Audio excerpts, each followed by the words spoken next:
ঘুমের মানুষকে জাগানো যায়, কিন্তু জেগে থেকেও ঘুমের ভান ধরে থাকে তাকে 10টা ডাক দিয়েও জাগানো যায় না।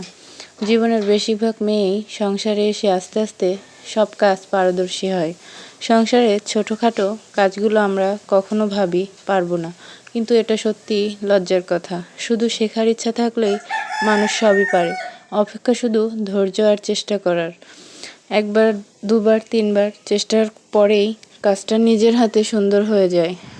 আমরা নিজের কথাই বলি, বিয়ের পর প্রথম দিকে আমি রুটি বানাতে পারতাম না, বানালেও কিছুক্ষণ পর শক্ত হয়ে যেত। ধীরে ধীরে কাজ করতে করতে শিখেছি, রুটি নরম করতে হলে সামান্য গরম জল, একটু তেল আর সঠিকভাবে ভাজাটাই হলো আসল ব্যাপার। রান্নাবান্না বা ঘরের কাজ কেউ হতে শেখায় না, এগুলা করতে হয় ভালোবাসা, যত্ন আর আগ্রহে।